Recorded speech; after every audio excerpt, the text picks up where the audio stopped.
How's it going? How's it going? All right, How we doing, Tom? not bad. I think I figured it out. Yeah, I was just eavesdropping in a bit of your end of your conversation there this morning. Yeah, I think we figured it out. Well, I think it's the way that I've explained it to myself is the correct way. I just want you to confirm it. Well, we'll go through. It'll probably be easier if we just go through the PA Yeah, first, because I mean, let's just go through it, and then we'll have a discussion from there. I think it'll be a bit easier, and then yeah, sort of we'll go through the questions. Um, we've got David and Tomas on the call as well, so they'll be here as well to help out with any questions you've got. Um, Just wait till everyone rocks in a little bit more. Give that a few minutes. Uh,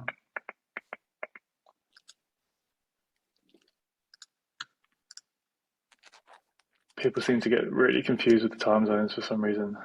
Even though I said it's in 10 minutes time. Try to make it as clear as possible. But and BST is British summertime, by the way, not British Standard Time. I think someone said. Just as an FYI. Um,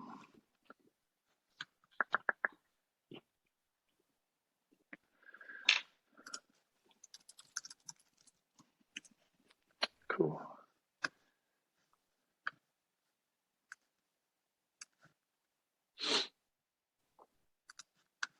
Tomas is late as always.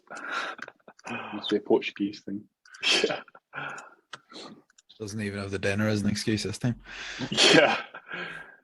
We usually have our calls in the evening, and then he'd like always turn up late, having their Portuguese dinners. But they're not even as bad as like the Spanish. Spanish start way too late for me. Oh, Italians have theirs at about 9:30, 10. Italians, you say? Yeah, Really? yeah, I didn't know they did it as well. I guess it's just different climate in the Mediterranean, yeah. or maybe it stemmed from like the whole siesta thing. Who knows? All right, we've got a few more people coming in. Let's give it another minute or two. I'm just debating whether to just use a completely blank chart or not. Sometimes it's a bit easier to visualize.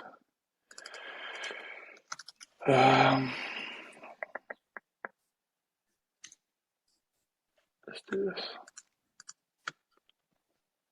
Okay, cool. I'm going to share my screen.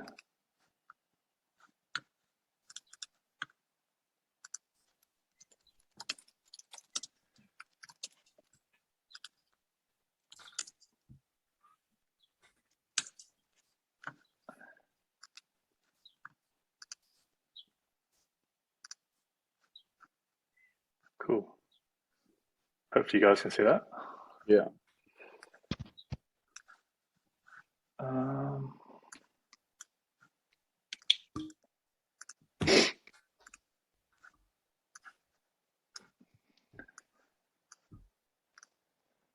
I don't know if there's a way to expand. Oh, there we go. I knew you had to do that. Once I share my screen, everything goes small, so just trying to figure out how to share or expand the participants I can see who's in it. Okay, maybe Tomas will jump in. Oh, he's just coming in now. Cool. I'll start breaking down the higher time frames. I mean, I won't bother spending long because I think we should all be pretty comfortable with it, right? We've had that big daily sweep liquidity. We've come into that extreme monthly level, right? So we do know there's a decent possibility. I mean, who knows? We could even potentially come up and target the liquidity sitting above these highs, right? But for now, I'm just viewing it as a potential weekly pullback into these potential levels here. But you know, there is a possibility we really could see something long term here over the course of the rest of the year, or potentially we just come into this supply zone here, and the euro will continue to dump. Let's see. Daily chart, not really too much to add other than swing structure wise. You guys know I have my swing high here and my swing low here. So I'm pretty much just expecting, there's a decent chance we can get up to here, potentially even switch bullish to have that deeper weekly pullback. Who knows? But we are coming into this sort of more decisional supply range here. So, there's the possibility we could form a lower high here, But really the way I'm viewing that is it's probably going to be a bit of a small reaction to come up higher. So, we could see a bit more, let's say, range bound or choppier conditions or complex conditions maybe over the next week or two, whilst we kind of battle our way through the supply that will be within here. I doubt it will continue to be as impulsive as this over the next few days, but let's see. And then 4-hour chart, we obviously switched bullish back on the 23rd of May. And we've kind of just been, making a nice series of higher highs and higher lows since. So let's quickly draw on swing structure. So that for me was a significantly sized pullback, right? So we had another break of structure there. So coming into today, M15 and 4-hour both bullish, and we haven't looked at M15 just yet. And ideally, I was kind of hoping to see, would we come into this 4-hour unmitigated pivot supply? For me, that was basically the 4-hour extreme, because none of these candles here get engulfed until this candle. And obviously, we can see that was already mitigated. So for me, this was like the 4-hour POI that made sense. But even when I draw that on, I'm still aware in the back of my mind that price could dip a little bit lower and mitigate something within here. As long as price didn't breach that low, right, I'd still be happy to continue to look for longs from within there. So price did pull back down there last Friday, but just missed it. But we know that price doesn't have to obviously mitigate that. We've got the pivot here. Like if you can also call that pivot, you take 1 or 2 candles there, it's mitigated that, but also we're within the price swing range. So anywhere within here is 4-hour demand for that higher low to continue. Cool. So 15-minute, the one where I'm sure we all have the majority of our questions. So let's just line this up. So swing structure, we had that bearish break over here. And then I mapped this as one straight push down, because after this boss, for me, there wasn't a significantly sized swing pullback, relative to recent price action, right? These to me are clear swings, and then that's just one bearish leg to the downside. So then we had some very complex internal structure, which I've tried to break down in the recent lesson, so I'll leave that for that. And then we switch bullish again. Okay, so when we break bullish here, obviously this is then our swing high when we get that decent sized pullback there, whereas our swing low is the lowest point that broke the swing high, right? We would do that box tool after the high was printed. So this becomes the lowest point, right? After this high was printed, that went on to break the high. So let's use our pretty little blue circle to denote our M15 swing low. So let's use some bar replay to around pre-Frankfurt there. Okay, cool. So we got our swing high, we've got our swing low. Down here. Now, like I was saying, we obviously had this 4-hour POI. It would have been nice for price to fall down into here, and we can look for some refined M15 POIs within here to try and catch the swing high low, and then catch the pro trend, pro 4-hour and pro M15 bullish trend moves, right? After price pulled back on the Friday, we know that it doesn't have to mitigate 4-hour demand. We know it's come below the range EQ, which is a very good sign that price has pulled back to value, right? That increases the probability that a swing high low may have formed.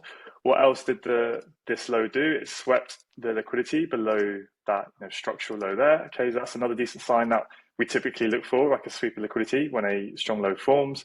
It also mitigated this M15 demand zone, right? And it obviously led, we can see, a fair amount of momentum came in there to the upside and started to form a potential demand chain. So coming into London, right, there's pretty high chances that this weak M15 swing high is probably going to break, right? We know that it's the expectation of the swing structure. Both the M15 and 4-hour are aligned. So from a swing structure perspective, it's very simple. It's likely we've had the swing pullback, and now we would wait for this high to break. Once that high breaks, we can then look for price to come into a decent area of supply, and then potentially we can look to play the swing pullback into the next swing range, and then look for our nice discounted high low. Right, that's kind of the classical way, let's say, in which we try to trade. That's the highest probability positions to be looking for when we're trying to catch the extremes of the swing move. So after break of structure, we come into a decent level of supply. We obviously wait for all other confirmations. I'm not going to list them all now, and then we can look to play that swing pullback, because although that's counter trend, that's going to give us the highest risk to reward to play counter trend. Likewise, then we come in down towards our new swing low, right, into our demand, and that's where it's going to be highest probability, highest risk reward to be looking for those pro trend longs, right? That's what we try and teach for the majority of the course. That's what the beginner trade plan is focused on you trying to get to. Obviously, we're still currently working on the beginner trade plan as well to try and make that a little bit more advanced with getting you guys into counter trend stuff. So, but we'll talk about that a bit more on another day. So that's typically what we look for, right? So when you come into Monday morning and price is sitting right near this week high, or even though we expect it to go and longs are pro trend, is this the best area to be getting long, right? We know there's some weak supply over here. It's not well priced, like I keep saying, right? It's right at the premium. This is typically where I would either wait for this to start to fail, right? And then maybe we could, start to trade this, or just be patient and wait for price to come down and then look for the long. Or like I was just saying, just be patient, wait for the boss, let it come into a decent area of supply, and then play the swing pullback, because we know that after the break of structure, it's a lot higher probability that you're going to get that deeper move. Okay, hopefully I've kind of made that clear. But now with sort of our deeper understanding of really digging into the internal price action, we can potentially be a bit more aggressive with our entries. Right now, the point Tomas as well tried to make very, very clear in the Discord is that although we can have a deeper understanding of price and our expectation of what it may do, how it may get there, all of those things, it doesn't necessarily mean we should be looking to trade it or can trade it. And this is where it would be very easy to get, lost in the sauce. Myself included, it's very, very tempting to want to start, scalping every little internal swing in the market. Now, I'm not saying you can't do that, you shouldn't do that. I'm not saying any of those things. I'm just simply saying, be careful, like take it one step at a time. Remember what the core framework is of what you've learned as you've gone through the course, like the core philosophy, which is what I've just described at the start, trying to catch those M15 and 4-hour swing high lows. And then if you're going to play the counter trend, try and get it after the boss to catch the majority of that move, right? They're the big moves we want to be catching, not so much like this low to this high and then like trying to catch this low to this high, right? Work your way in towards that. And obviously you can eventually get there, but just try not to get lost in the sauce, as I keep saying. So anyway, let's not worry so much about how we could have traded this morning, but let's more just focus on how could we have read price. And I think that's going to be the best way for you guys to really understand and nail these new concepts before then eventually then looking to trade it. So what do I mean by that? I mean, literally map your internal structure and then say to yourself, what we expect to happen at each point. And then that way you'll see your expectations start to, get more and more accurate with it. And then you'll start to, get a better feeling for how POIs are likely to play out. And then you can start to then make those better judgments if you want to trade them or not, if risk reward is on your side, et cetera, et cetera. But anyway, that's a lot of waffling. So let's kind of just get into mapping it. So if you're ever getting lost and confused with all the little structures, this is what I say in the listeners as well. Delete it all for a minute and just go back to, let's get rid of the 4 hour just to try and keep it a little bit clear, and just go back to your swing structure. So as long as you know you've got your swing high in the right place and your swing low in the right place, right, then you're doing okay. So now the next thing you want to look at is like what's the most obvious or biggest internal structure. So if we know like this is the last point we're comfortable with, we get that swing high, like where would be the last internal low? Well, for me, that would be that pullback there, right? We've got these movements here, we've got that movement up, we've got that movement down, and then that for me is just one big internal leg. Okay, there's nothing really there for me that I'm going to consider internal structure. That's one big push up. So then we know we had a bearish IBOS there, right? So this is why it was a bit tricky coming into London this morning in terms of wanting to aggressively buy these shorts, because even we can see this little swing here, is because actually there was a possibility with this orange line here, this orange range, that was that internal lower low, and this could have been the pullback up into this extreme. Let's call it larger. Let's call this the orange structure, like the larger internal structure. And this is where it can get a bit complex, right? Because then you can expect that could be the next move to come down into that 4 hour pivot demand, right? We can start building that case and logic behind why that could happen, right? We could come into this extreme supply. That's a strong orange internal high. Because we've had the break of that internal low there, right? So this being the structure, draw on like higher high, higher low, higher high. Then we come down and form that lower low. We pulled back up to here. So coming into Frankfurt, there's a good case you can make for this larger orange internal structure. But now that lower high may form, we may come down and take out this weak low. And then that would make sense because there's an unmitigated 4-hour POI here, deep in the discount. There's nice M15 POIs within here. And then we could look for the swing high to do that, right? So that's one frame and lens in which you can look at it, the larger orange internal structure, okay? But remember, and this is, the swing is always going to take precedence. So if we know, like we went through first, that we've had that pullback already to the M15 discount, we've had a sweep liquidity, we've had an M15 mitigation, we've had a pretty strong movement away, you have to understand that like there's a pretty decent chance now that swing high low could be in place, and that we could be ready to take out that high.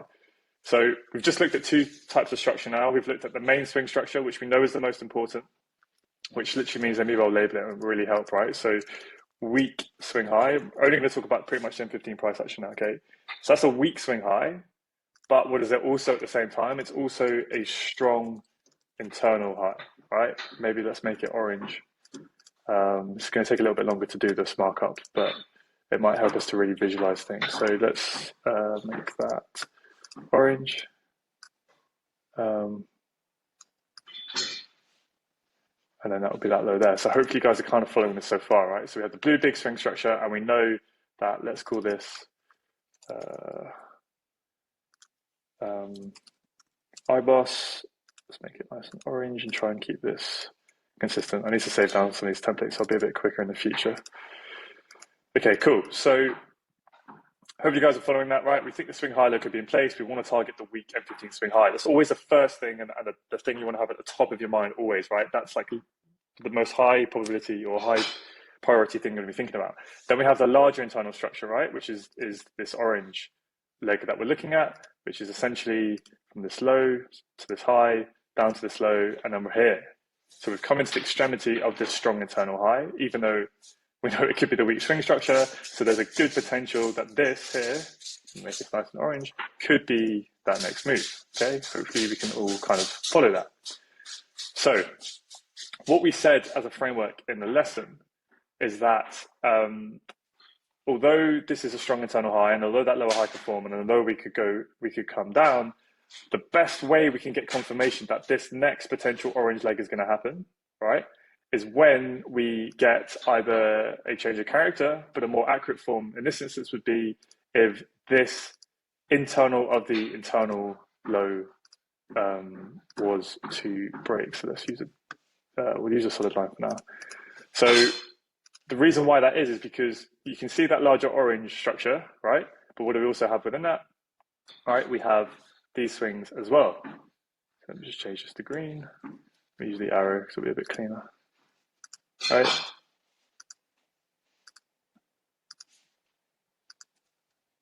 I'll make that green. Okay, so hopefully you guys can see that, where we have that green structure is basically the bullish internal trend of the orange pullback. So you have the green trend is the internal trend of the internal trend, and that's why it becomes fractal and it's like Inception. You're going down those layers and layers and layers, and it's essentially multi-time frame analysis, but we're just looking at the M15, so it's all one and the same thing. And this is why if you haven't nailed the the market structure module in the course, this is going to just be overwhelming. Okay, so at this point, let's say we assume, like, we think there's a good chance that the orange internal high is going to form, and we think that lower high is going to happen, and we want to try and catch this move. Of course, you could look to get in short on the M1 as we've come into this M15 supply, right? And you might want to look for an M1 entry model within that supply, right? That's, again, anything I say is not that you can't do this or you shouldn't do this. I'm just trying to explain like the possibilities and expectations of what we expect, and then it's down to you to figure out whether that's too aggressive for you or if the risk reward is there. This is purely just about the expectations of what we expect price to do within this framework, if that makes sense. I know there's a bit of a tongue twister and stuff, but yeah, hopefully that makes sense. Makes sense in my head, right? So as we come into this extreme supply, what am I thinking that price could do? Well, at a minimum, I'm just thinking, okay, we're going to have a green. This green. We're going to have a green pullback down into this green high low here, because this is at this point the strong green internal low because it took out this high here. So all we expect, right, is the green internal trend to do what? To make that higher high, which is done. Now it can have a bit of a pullback into this level, right? This green low shouldn't be breached, and then it can continue up and take out that high, right? But we know that the orange structure is stronger than the green structure, right? So we know at any point this green trend could switch bearish. So once, if that happened, right, if we got this movement down here and we broken, well, if you use the same rules as us, it broke and closed below that strong green internal low, that's when you get the confirmation that this is now likely going to be that next strong internal lower high to now get that next move. Okay, so again, I'll go over that. The orange structure shifted bearish. It had this large orange internal pullback to form a potential internal lower high, right, with a large orange structure. And you can start to look to get in entries in here and whatever time frame you want to use, if you wish to do so, to anticipate that move. That's fine. But we only get confirmation that this next orange leg is going to happen once we get the break of this green structure here. Okay, so once that goes, that's then when we can say, okay, this orange low here has failed to do what? It's failed to break that high. The green trend has now switched bearish, right? So now the green trend has aligned itself with the orange trend. And now the expectation is that the green trend will stay bearish until what? Until it takes out this weak orange internal low. And that's basically the framework that I've gone through in the advanced module that we just released. So if any of you are in here now or watching this at a later point and you haven't yet watched that, this will not make sense. So you're better off going watching those lessons first. But for those guys who have and you're trying to get your head around the concepts we're looking at today, this is basically it in a nutshell. Now within that green, right, it depends on how big the range is getting. Everything, you can get super big expansive ranges. There could have been, even more structure within there. And then you can, map that purple ever, and that's where it can get fractal and fractal. But hopefully, do the majority of you get, before I go any further, are you kind of with me at this point, or do you want me to go over it again? Do you want me to go over it more slowly before we sort of advance into actually playing this bar by bar for London? Either unmute yourself or chuck it in the chat box. Makes sense. Got you. That's good. That's good. Like, don't be afraid if it doesn't make sense. I'm happy to go over it, as many times as we need to. So yeah, Tom keeps asking me if he's right. I don't know if you're right because I didn't watch your little masterclass during London Day. So you probably are. I don't know. But yeah, essentially, right. Again, we know that overall the swing trend is bullish, and this is always the strongest thing, and we expect this high to get broken. So you have to bear that in mind, right? We have to be very cautious of that, particularly that we pull back to the M15 swing range, right? So there's very, high probability that the swing high low could be in place, and that's the next move. But if we want to take our understanding to a little bit further, and we look at the next larger internal structure, right? We have that orange move, right? So we can look up, we come down, and that's all one leg up. So when we pull back and then the internal structure switches bearish, we know that the internal structure, this larger orange movement, could happen to then pull down to the discount, okay? Now, as we have this bullish leg up, this could just be that orange internal lower high to form, right? Like I say, so we can continue that orange trend. It's getting very, very messy now. And we can look to trade that next orange move. But it's only once the green internal trend within that orange move, because remember the green internal structure switched bullish just to facilitate that pullback, right? The same way, if we got a 4-hour pullback, what's that likely going to be in the M15? It's going to be a bullish trend to facilitate the 4-hour pullback. It's just the exact same way, but because we're in such a large range, we can, we can read this all on one time frame, just on the M15. It has its own, swing trend, it's M15 swing trend, it has an M15 internal trend, and it has an M15 internal of the internal trend, and it could have an M15 of the internal of the internal of the internal, right? It can keep going. But obviously we don't need to drill down too much. So coming into London, if I get rid of some of these lines a little bit, it's kind of helpful to keep them on there, I feel like. So as we're coming into London at this point, again, I'm not talking about trades here of what you have to do. All we're going to think about it through the framework is just like if we were to purely just be analysts and just think, okay, what could price likely do, right? Let's not worry about entries and whether you should wait for an M1 chock or not. We're literally just, you need to understand what the expectation is and what signals we can look for to then confirm those expectations, right? Cool. So we've come into that extreme supply, but from a swing structure perspective, this is weak supply because it's behind a weak high and we'd expect it to get wrong. from an orange internal perspective, this is kind of the last point that needs to hold if that orange lower internal high is going to hold, right, to get that next leg to the downside. So we know that, right? So technically you could jump in and then one shot from within here. But for now, my immediate expectation is I now focus on the green price action within there, right? Because, like, let's say literally this is about to be live price action. All I'd be now expecting is for this to have a pullback anywhere within this green demand range, right? I know this gets a little bit messy, but I feel like leaving the lines on should help for you guys to see it. So that's all I'm expecting at this point, right? For the green trend to continue, all right, and for price to have a little pullback anywhere within, right, this M15 demand range, anywhere within here. Obviously, you can refine it to pivot POIs because we're just looking for what? We're just looking for that high low to continue because this is a protected green internal low because it took out the high. So we're just expecting that green trend to continue, right? The same rules apply as always, right? But if price then comes down and breaks and closes below the protected / strong internal low, whatever terminology you like to use. Some people like to use strong, some people like to call it protected. It's the same thing. If we then got that, that is then when this green internal trend has now realigned itself with the orange internal trend. So now both are bearish, right? Which now signals that that orange internal pullback has now finished. The orange internal lower high may now be in place. And now we expect this green internal trend to stay bearish until it takes out this weak orange low because it failed to take out the high, right? And that's the framework in which we're using. So if you want to catch that orange move to the downside, the safest time in which to do that, or to have the strongest expectation, or to have the strongest signal that that move is about to occur, is only once we get the green structure to align with it, okay? It's not a guarantee, it's just a much stronger signal, okay? So until that happens, let's say you want to be aggressive, you could look for longs, right? Within any of the POIs that meet your rules, right? Within that green demand range, whether it be the inside bar, whether it be the extreme, etc., etc.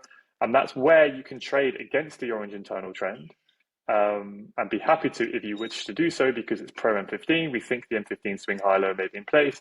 We want to target this high, right? And this is where you could get long. It doesn't mean you have to because it's still aggressive. It's against the orange internal trend. It's against this extreme supply. It's in the extreme M15 premium. It's very, very poorly priced, right?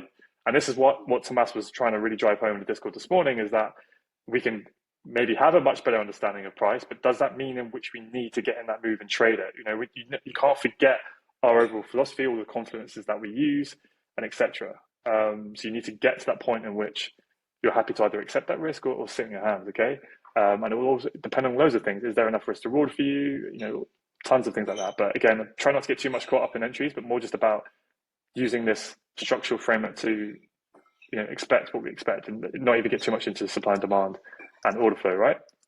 So does this still make sense so far? Kind of, before price actually even moved through London, like that's the expectation, right? We know this orange lower high could be going, but until that green low goes, we can just assume like the blind expectation is that this green trend will continue until it doesn't.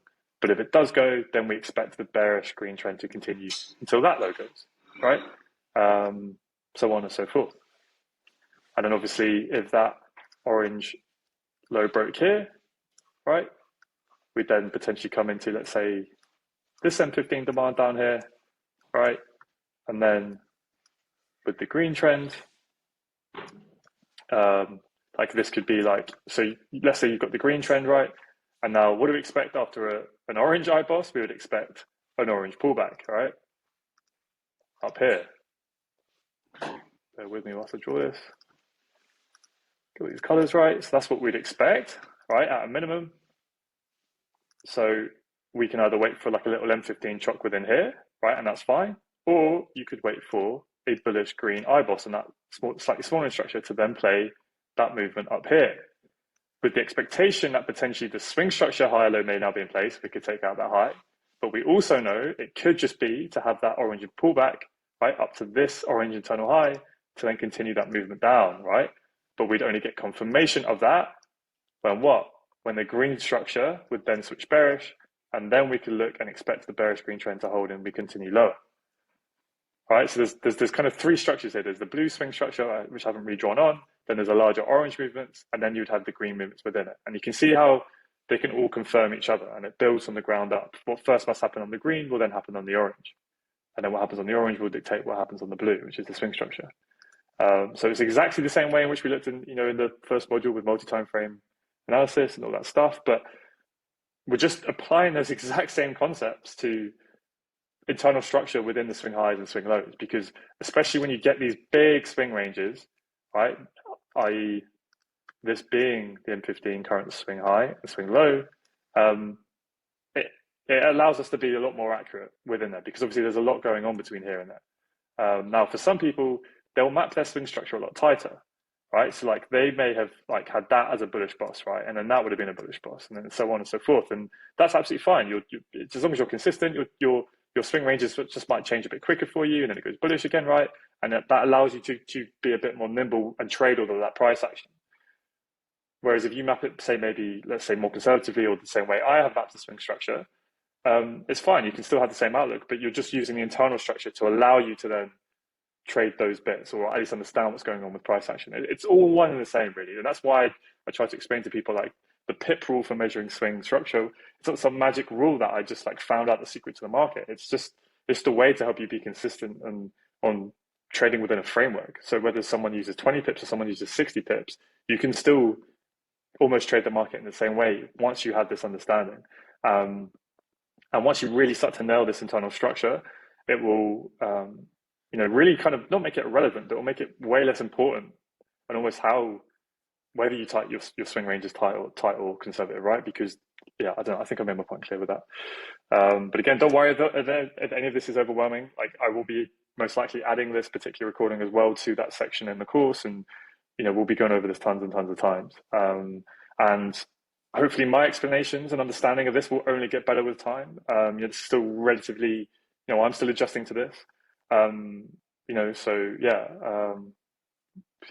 don't think there's too much I wanted to add at this point, but that's basically the way the framework would work in a nutshell, and what my expectations of what price may do, not what I'm going to do with it, but what price may do coming into the London session today.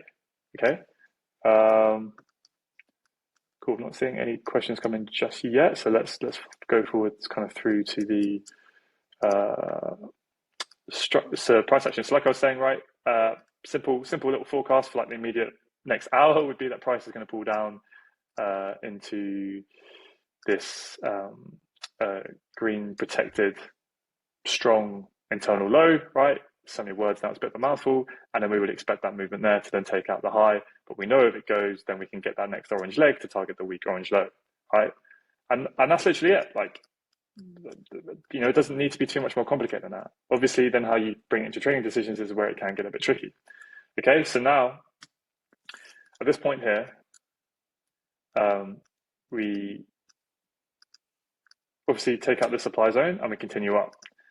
Now, the next candle, we can see we failed to close above the swing structure. So this is technically a sweep of external range liquidity, right? And because we do not have a swing boss until we get a candle closure above. Now, at this point here, again, that's even more convincing sweep, right? We really are struggling to break, and then we get a movement down here. So now at this point, we have an external range liquidity sweep.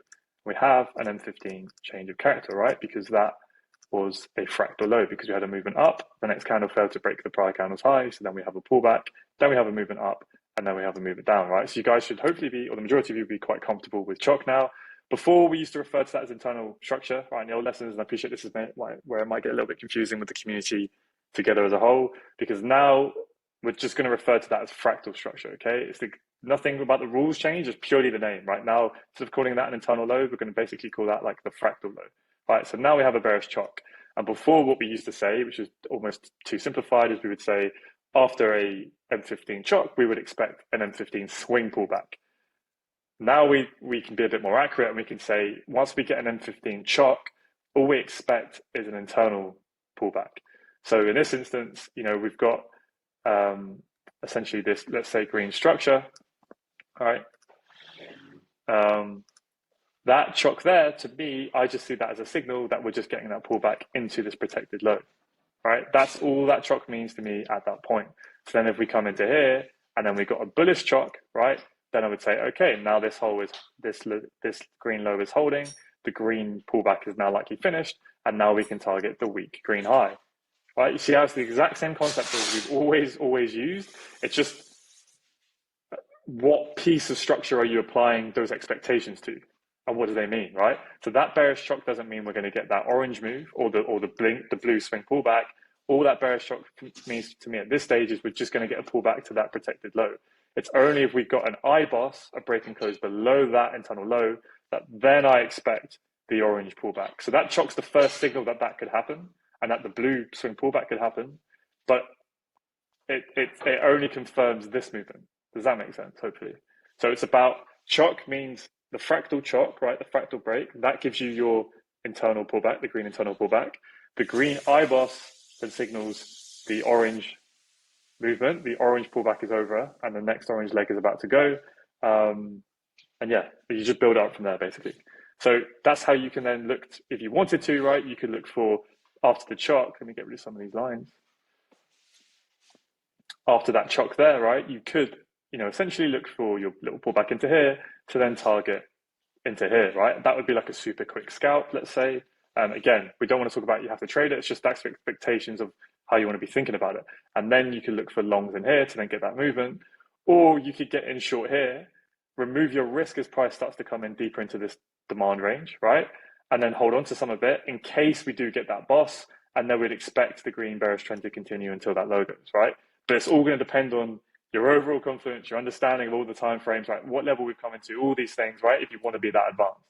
But that's why I kind of just want to let's just try and keep it to like, what's our expectations of price? So chock just means an internal pullback into this low. Then, we get a bullish chock, we expect that high to go. If we get a bearish IBOS, then we expect the bearish green trend to continue until it takes out that orange low. Because at that point, this whole orange leg has failed to take out that high. So once the bearish green trend realigns itself with the orange bearish trend, that's when we're now ready to take out that low, right?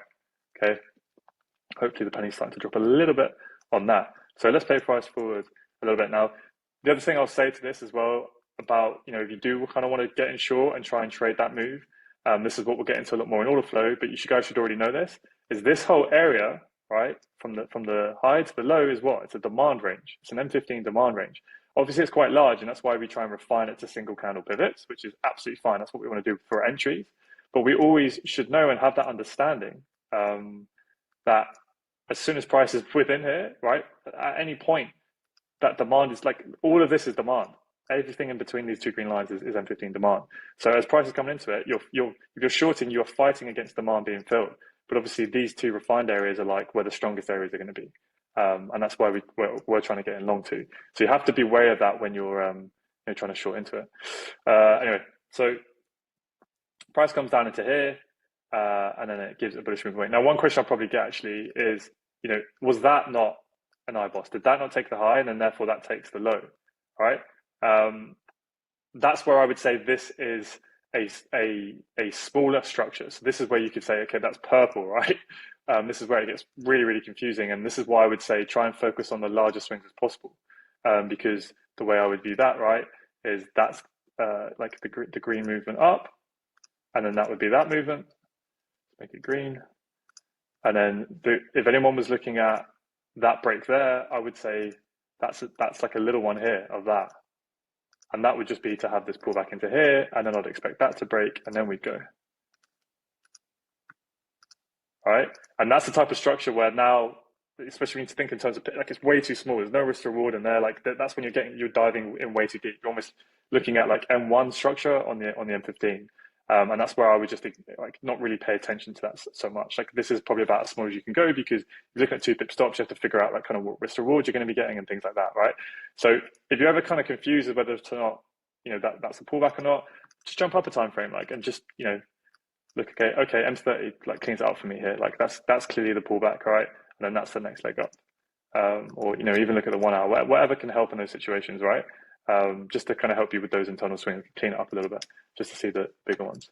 Okay, cool. So we come into this level of demand. So now there's every possibility that the green high low could be forming, right? And now we're ready to take out that green high, right? So then we'd have that movement to continue as we expected, right?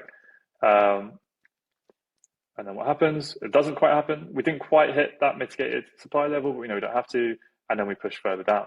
Okay, so now we're coming into the green protected low, and we can expect now still that this can go, right? We're coming into, like, this is the M15 demand that would have to hold if that M15 internal trend is going to continue, right? So maybe if you're happy to trade from this area, this is the area in which to do it.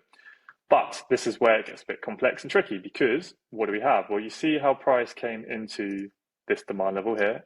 It reacted, we zoom right in, and it failed to put in a higher high, and then price came down, and what did it do? It closed below the reaction line. So now we have a failed reaction, which means anywhere from the base of that reaction to the top of that reaction is what? That is your demand to supply flip, okay? So it's not ideal that now we have to trade against that. And this is the problem with when you're trying to trade, if you're trying to trade such tight internal structures, a lot of the times there's going to be stuff in your way, right? And that's why risk reward is on your side. And that's why it's a lot more aggressive and harder to do. Now, obviously, you could refine that to there, right, to make it a bit more accurate. The reason why I'm saying this is because I know people were looking from the longs from within here, which is not necessarily, I don't want to say bad or wrong, because it's, so relative, aggressive, your plan, blah, blah, blah, blah, blah. But I just want to try and drive home why maybe this is low probability and what you want to wait for. So instead of, okay, let me explain this better. So let's say price comes into the M15 level here, all right, and then you drop down to the M1, and now imagine this green line is the M1, and you get your entry model, you get your choke right, and then you get in long here, okay? That's kind of better in my opinion. That's cool, right, let's say, because you're in now, and now you can target here, right? So if price then was to come up into here, reject that flip, and then continue bearish, and we get the boss, you can remove your risk. But what's happening, or what the people got caught out with this morning, is instead of, because there was no entry, it didn't go in, it gave the chock and went straight up to supply first. And then they were looking at getting in after the supply was mitigated. So now you're trading against the internal order flow of the internal green price action. So essentially you're trading against that purple price action we're looking at, right? I know this can get very, very confusing, but like you're trading against this essentially. Like you want to see that shift, and then once that like shifts, which would be up here, right at this point, now you're in line. Now the purple, this internal of the green is aligned, and now you can say that green high is going to go. And that's why, you know, when you're trading in such tight little, this is just, you know, it's not great. But the simpler point was, let's say you want to trade from this green internal low. If your M1 entry model can get in straight away before the supply is mitigated, then that's going to be much better than trying to get in after that supply is mitigated, which will, let's play it forward and it'll make a bit more sense, hopefully.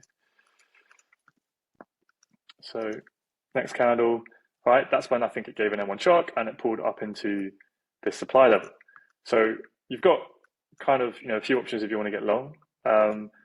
The most ideal one, where we have the most confirmation, is where you wait for that bullish M15 change of character. You wait for this supply zone to fail.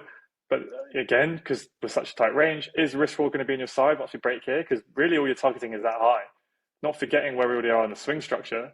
So, you know, it's really not ideal to be doing that. But if we get that, then at least we know, you know, from a just purely market structure expectation rather than actually trading it, that's when we're going to have more confirmation that that's now ready to take that high, okay? So if you're looking to get long from an M1 POI down here, right, and you've set your entry order on a nice M1 zone here, but you're not realizing the price is coming to here, now you're trading against that supply, hopefully now you can see why it's lower probability. So like I said, you've got two options. One, which is to wait for the M15 shock and then this ideally fail, or two, you wait for this mitigation to play out, so it fills up the supply. Price then, you know, tries to do its job, what supply wants to do, which is take out this low here. And then once that low is taken out, potentially now, right, you can get in on the M1 again. And you try and get in an entry before, you know, that next supply is hit. Not saying you should do this, it's just another way of kind of approaching that, right? Because, you know, this orders would have been filled, that clears out the supply, and now you've hopefully got a bit more, you know, you can see here, it just sweeps that low, and then that supply is basically mitigated, it's gone. So now you should have a bit more of a free path. And actually the choke line, because this low was just taken, right? You see it just wicks it by about a micropip, it's easier to see in the live market. Now where's the bullish chock? Now the bullish chock is on this inside bar, right? So now you've had that fractal structure come down, it's come up, it's come down, and then it's taken that high. So now the fractal structure is aligned with the green structure, right? See how it's so tricky to see, because we're too zoomed in on price, and this is why this is not something you should necessarily trade, but this is, I'm just trying to show you to understand what's going on. So now you've got the demand that caused the shock. Price comes into that demand, fills it up, and now because everything's aligned, right? The fractal structure is aligned with the green structure, which is aligned with the swing structure. Now we're ready to take out that green weak high. And then we do that. And obviously, if you're in trades, you want to be taking pretty heavy partials along there, because now we've had the M15 boss. What do we expect after an M15 boss? We expect an M15 pullback, right? Obviously, it doesn't have to happen straight away, but you need to be very, very aware of that. Okay. So let me just bring it to current price action. So yeah, so that's my view of it. Again, my understanding of this can only obviously hopefully improve and get better. But that's the way I view it. It makes a lot of sense to me. I feel like we've got a pretty decent systematic framework nailed down with it. That's, in my opinion, exactly the same way in which we view multi-time frame analysis, but instead of looking at the 4-hour, the M15 and then the M1 or whatever, we're just applying it all on one time frame.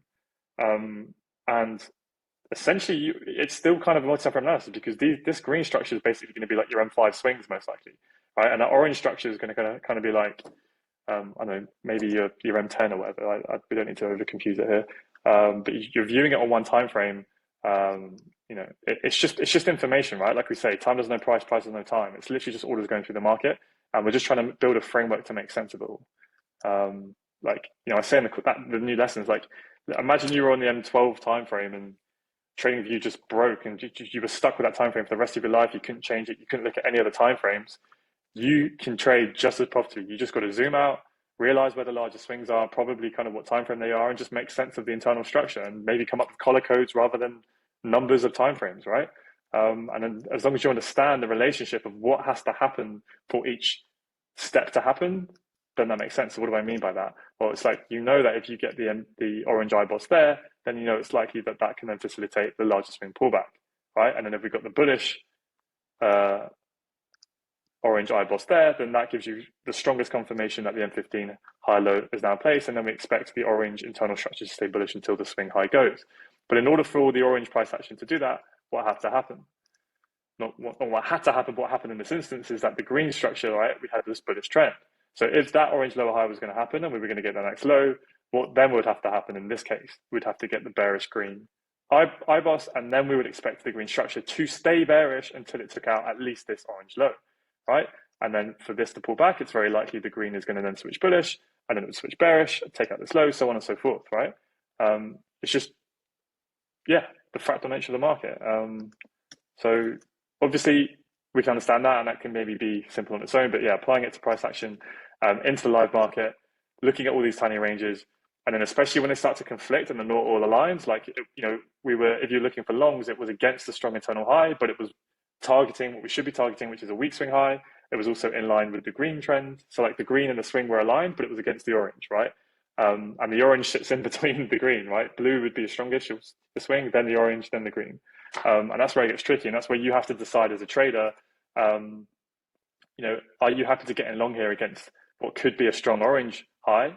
Are you happy to do that or not? So let me clear this up a little bit. Now, what I would say is, if you are the type of person who might be happy or considering it, this is where I would not get caught up in all this stuff that I went through, which is the bearish chalk within here, trying to get long from this, waiting for the chalk, blah, blah, blah, blah, blah. It's like, know that this is your strong internal low.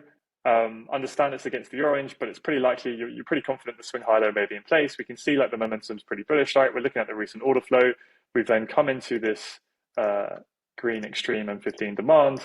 And maybe now, because whether I enter directly on the M15 or something on the M1, you have to weigh up, because you should really only be targeting, basically that recent high. Is that risk reward enough for you? They're the types of things you have to weigh up as a trader yourself. But right now, I wouldn't get too caught up in necessarily trying to trade these. And this is why I really try to drive home at the start. Stick to what we've been doing, the main bread and butter strategy, the philosophy, that we try and drill home, which is you're trying to catch, right,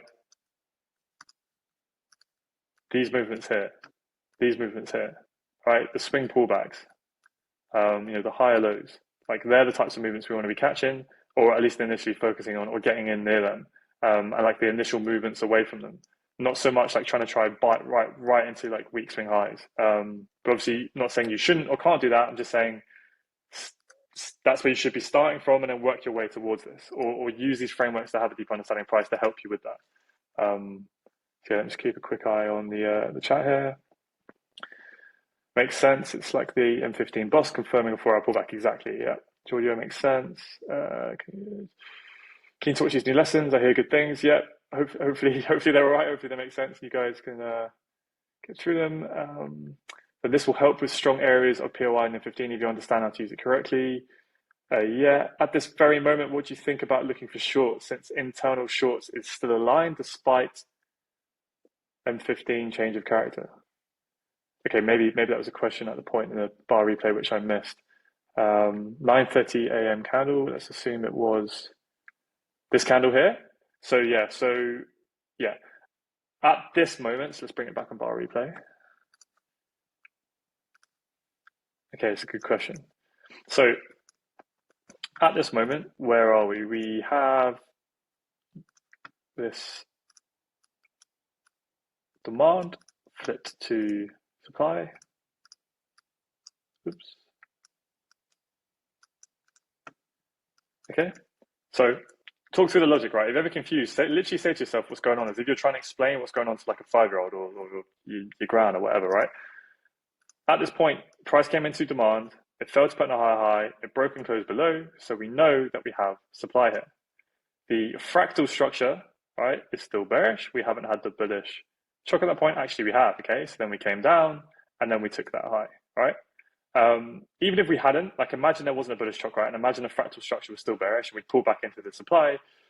Do you want to get short here after the strong green internal higher low has been mitigated from the extreme M15 demand? Considering we've had the M15 swing pullback, looking at like the order flow clearly being bullish, we've come into this level, and now you're wanting to short from here. For me personally, no, that would be nowhere near where I would advise or would want to get short. And this is what I really mean. It can be very easy to almost convince yourself of trades here that could happen when it's just not worth it. Like, I wasn't even bothered really about trying to get in long from here, and I definitely wasn't to get short from here, just because it wasn't that great value. It was conflicting against the orange structure. We had the external range liquidity sweep, right? So there was every possibility that could go. So I wanted a bit more confirmation. And like for me, the better trade would have been waiting for that to break if it was going to happen, and then looking to trade that move down into here, or just being patient and waiting for the swing breaker structure. And then, we can either, then it's much higher probability to play the counter trend pullback, right? Like I was saying at the start.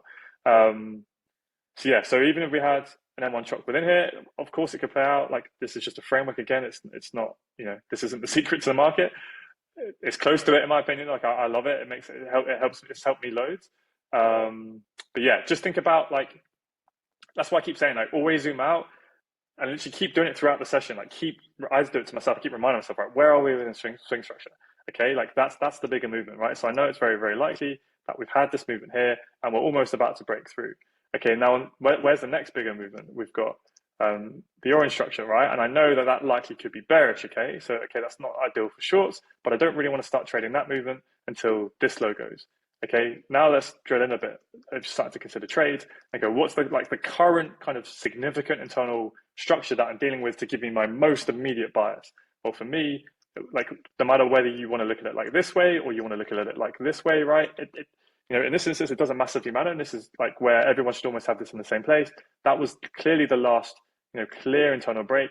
That is one push up. This is the range we are within. We've come into that protected low, right? So in terms of shorts, the opportunity to do that, if you're going to do it before we get this break, was to do it here. If we had got that little chalk and then came in before any demand was mitigated, then maybe, right? Because then you can remove your risk as it comes down into here. But yeah, at this point, that pullback, right? Think about it this way. If you just think about it very, very simple, like I'm saying, focusing on this green, the pullback's now likely finished, right? It's likely done its job. It's come down. We just pulled back to mitigate the demand in a protected low. So now it's very likely that move is going to go. So for shorts, at this point, when demand is mitigated, I'd want to see at least that. And then wait for it to pull back up, right? Because then you have a protected green internal lower high. Now you have a weak green internal lower low to target. And then you can catch that movement there. Especially as the risk reward is on your side to now target all the way down here, right? And then you can do that. So hopefully that makes sense.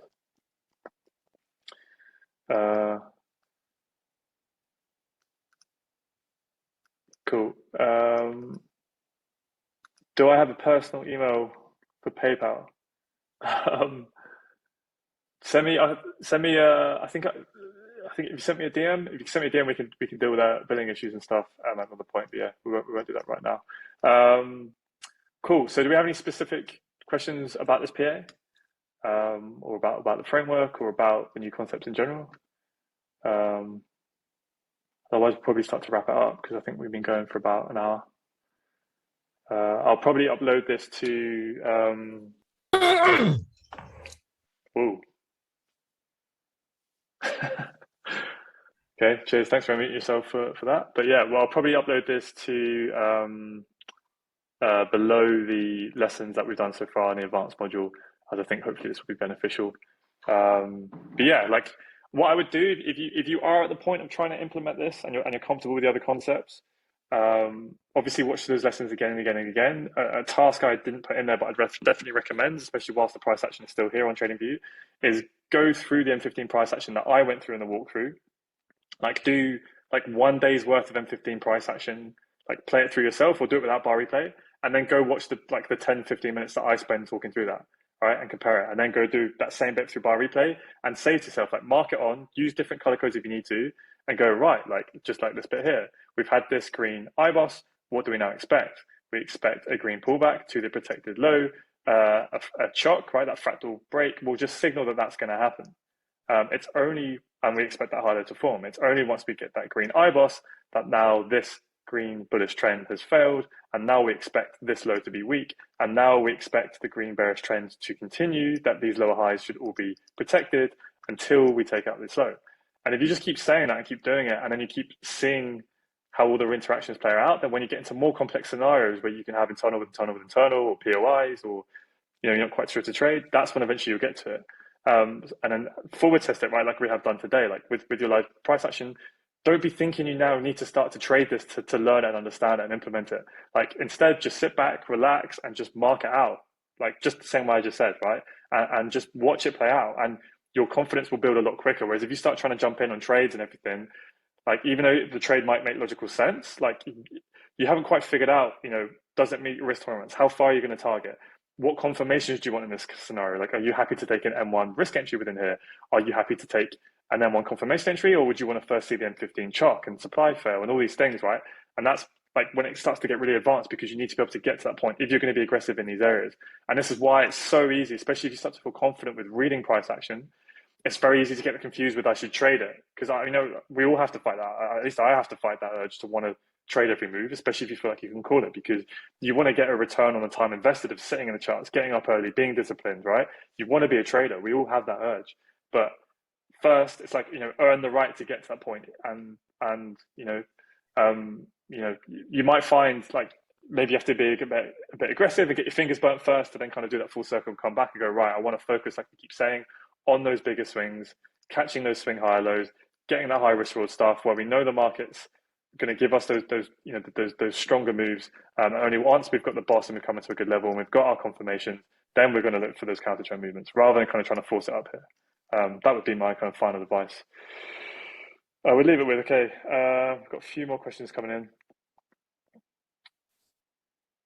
Makes sense logically. I think I will watch after watching the new module. Yeah, if you haven't watched the new lessons just yet, yeah, this fair play if you followed along with this. But yeah, the new lessons will hopefully really make this sink in, but I'll add this in after it, so that should make sense to go back over. The next M15 demand for long is low probability because it's after the swing. Are you talking about the current price action right now? Or which? The next M15 demand, or the next 15 zone for a long is low probability because it's after the swing M15 shock. I'm not entirely sure what you're talking about, Alexander. Yes, this. So the next, I'm assuming, do you mean this zone here? Yes. Okay, so let's just talk about where we are, right? Let's not even worry about the 4-hour chart. We've had an M15 breaker structure.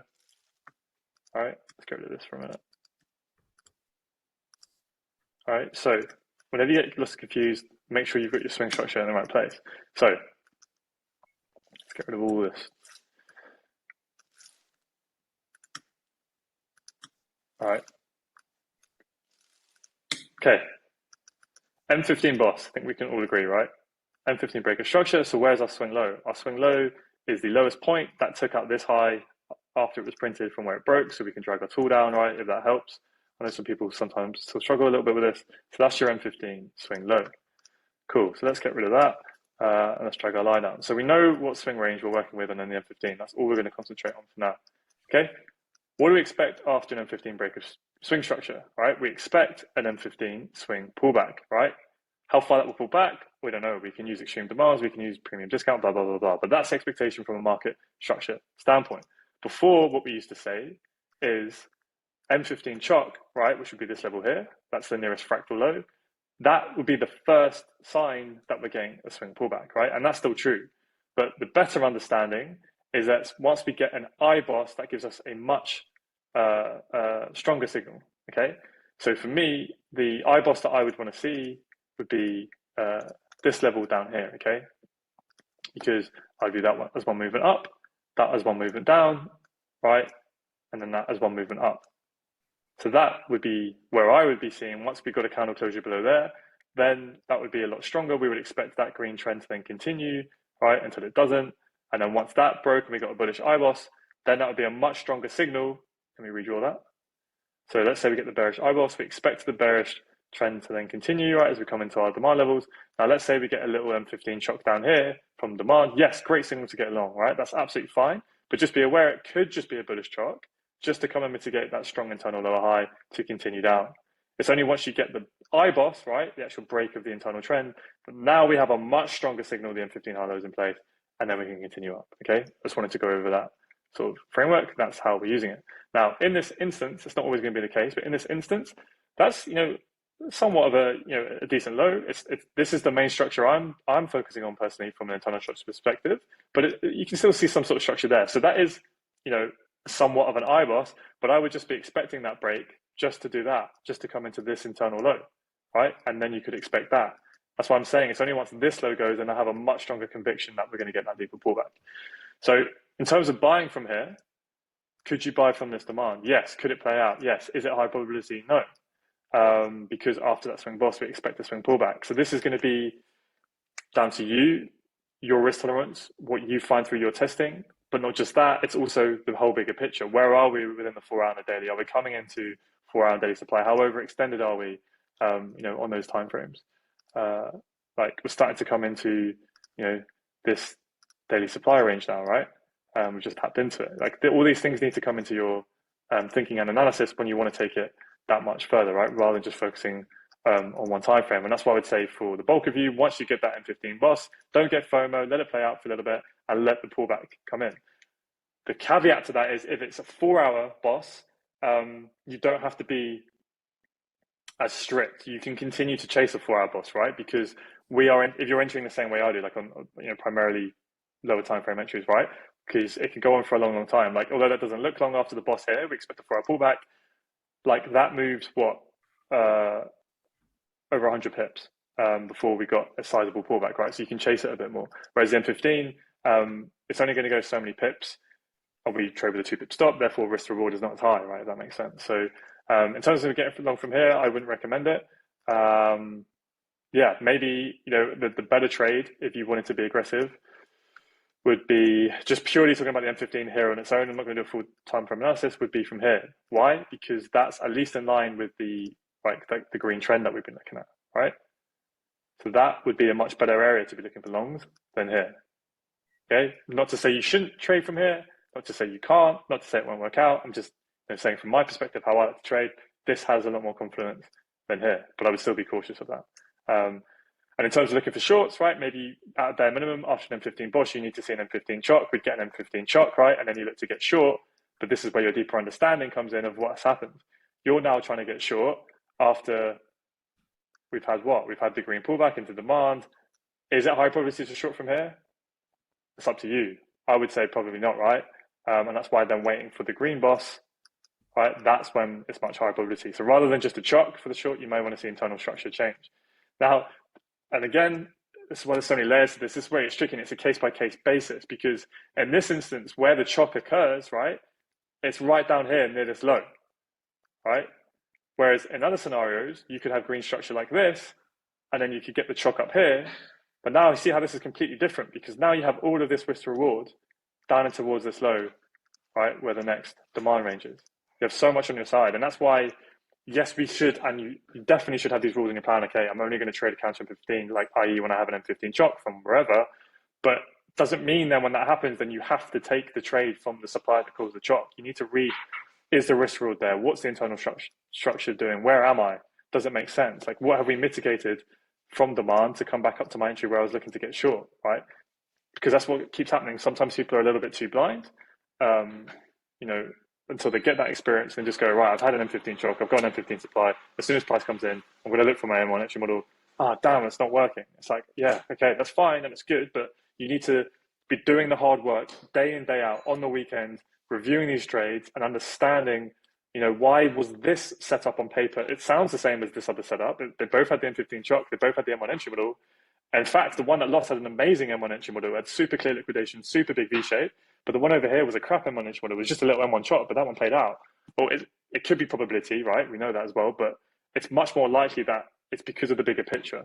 And that will come with time and experience, of course. But yeah, you do need to, you know, put in the work to try and really study that with your trades and understand those subtle differences, right? So it's not that more discretion comes in my opinion, because it's the same mechanical framework. It's more that your understanding of all of the pieces of the puzzle comes in. And that's where you bring a trade to the next level. Is that easy? No. Will it take a lot of time? Yes, of course it can. You know, this is not going to happen overnight. You really need to start thinking about the markets as like a chessboard. Like, I don't play chess, but I'm really tempted to start doing it now, because I've heard that phrase so many times from super experienced traders about playing chess and thinking 6-7 moves ahead. And that will really help with, you know, when we have this framework of internal structure, you can think 4 or 5 moves ahead of, you know, what that would mean for how price would need to get down here and how it would look when price got down there. So therefore I wouldn't be interested anyway, or I would need to see X, Y, Z then happen. I understand that sound. I don't want to scare you guys away, but that's why we put it at the very, very, very end, you know, of the course so far. And you guys should nail that basic pro M15, right? Trading in line from the M15 POIs, and being quite quick with your management, and then bit by bit, layer by layer, get yourself to this point. Cool. Mechanically, are you using a count of 15 pips on the M15 to determine your IBOS level? I am not personally using any pip rules pretty much anymore in total, as you guys have probably noticed. I would, you know, it's still a very, very useful tool. It helps you give you that consistent framework. If you want to keep using it for swing structure, please keep doing it. If you want to use it for your internal structure as well, I've had that question a lot. Of course, you can continue to use that. Do I think it's necessary, especially for internal structure? No, especially when you really get this framework, because and especially with volatility changing, right? That's the main drawback of the pip rule. But what I would say with the internal structure is, if you can, you know, for instance, like we had the 2 internal structures, right? We had the larger orange, which you can see, and then we have the larger, so that movement, and then we had the green structure within it. As long as you can see both of those, then it doesn't really matter, like pip rules, in my opinion. And that's, I don't know how else to explain it. That's what I was trying to say at the start about, like, if someone maps their swing structure quite tightly and someone maps it quite loosely, it doesn't really matter, because as long as you can, you know where you are within those ranges, it's like, yeah. Try and give you a simpler answer. Like, use pip rules if it helps, but I really feel like it's unnecessary. And I think, you know, I think the majority of you will be able to do this and just draw on the structure that makes sense. And then if you see a smaller structure within that and you're not sure if that's significant enough to be your internal structure, that's fine. Just view it as the internal structure of your internal structure. And that's the whole point of this, right? And that's why you don't need those pip rules, or where pip rules might throw you off even more. And like I said as well, use like this pullback here. Let's say you're happy with that one, and you know that's a green IBOS, but then you're not sure about this one. You're not sure if that's just to do this, or you're not sure if that's to switch bearish and then do that, right? That's where you can jump up a time frame and go on like the 30-minute, and you go, oh, actually, yeah, it's clear, right? That's one movement, and that's a down movement, and that will be what will help. So I would say, if you're ever not sure, always just try and focus on the larger movements, because they're going to hold more weight than the little movement. Yeah. Are you still working on backtest video? It would be nice if you have a backtest video on this new knowledge. Yeah, I mean, have you watched the course module yet? I do like a 2-hour walkthrough of this. I know I haven't done like with trade entries and stuff. Maybe that's what you're asking. Like so, um, yeah, I don't know what stage you're at, CZ. There's a 2 hour walkthrough of literally just nailing M15 because if you don't get that first, then there's literally no point in looking at entries. Like entries are basically always the same. What the difference is whether that POI on the M15 was the correct one you should have traded from, or not that it's the correct one you should have traded from. It's how far should you have managed to trade, or not even that. It's is there enough risk rewards to trade from this M15 POI, or how much confirmation do I need in this one, right? And all those variables are you're only going to know those answers once you're very, very comfortable with what your expectations are on the M15. So that's why like nail that first. So in terms of content, what we have planned, the next step is what is basically the same concept, but we put it under the bracket of order flow, and that's basically where we draw on the supply and demand ranges of this. So some of you have probably seen, you can kind of see it and guess it. You've seen probably Tomas draw a bit of it in his work, but like, for instance, this would be the green demand ranges, right? That is the structure we're then working with. And then once that next range breaks, right, that's the next demand range we're working with, right? And price will continue to mitigate those green ranges until what? Until what? It breaks, and then we get that switch, and then it will continue to respect the supply ranges. It will continue to respect those internal bearish trends, right? And that's essentially what we're going to get into. But it can get a bit more complex again, and there's ranges within ranges and fractal zones within zones, and you've got your POIs to throw in, and we don't want to necessarily confuse you. So we'll probably, let's see how we get on with this more advanced structure for a bit. Let's let that sink in, and let's really nail that down and get that that mechanical framework as clear as possible before we kind of maybe bring in that next level, because it's going to be a bit of a mess otherwise. So that was the original plan, to do that bit of content next. I've done a lot of work on it already, but what I might do instead is just quickly go back to the M15 beginner trade plan, or the beginner trade plan content in general. I want to figure out a bit more succinct rules about how you guys can get into counter trend trades, maybe get a bit more active with that, and do a sort of walkthrough, or at least trade examples of that. So I think that will help a bigger bulk of the community for now, to get you on that path, rather than trying to get everyone FOMOing into this more advanced stuff. I think there's a nice pillar and bridge that needs to happen for, I would say, 80 to 90% of the community before really trying to nail this aspect first. So thinking out loud, brain dumping you guys, I'm probably going to hold pause and order flow stuff for a bit. But to be honest with you, what you've got now is all you need for that anyway, pretty much. And I'm probably going to go back to the M15 stuff. I am going to a stag do from Thursday till Monday. So I'm going to be away from the community over that time. So I can't promise I'm probably going to get any content out before then on that. But I'll try and crack on with that heavily once I'm back. But I hope you guys are enjoying that. Just looking at the comments. So I'll wrap that up there. I'll upload this. Hopefully it's recorded properly. I did say it was recording at the start, so hopefully, fingers crossed, it has recorded. I'll upload this to the end of that little section of new lessons. Like always, I don't want to sound like a boring teacher, but just go over the content literally each lesson over and over and over again. Make your own rules, draw your own annotations, like draw your own framework to add into your plans. Like just drill it in. Like you'll think you've got it, and then you just keep doing it. Practice each day's worth of M15 price action on the 2 weeks that I go through in those videos. Like I think I start in the walkthrough, when you guys get to it, you'll see what I mean. I think I start down here, like around middle of May. Like just take that first day that I do. I think I do it from here. So the 12th of May, it's like the 14th of May. Like just take that section of price action. Don't watch what I do. Just like draw it on yourself with hindsight. Like map it all on. Like annotate. Okay, at this point we've got a chop from extreme supply. What do we expect?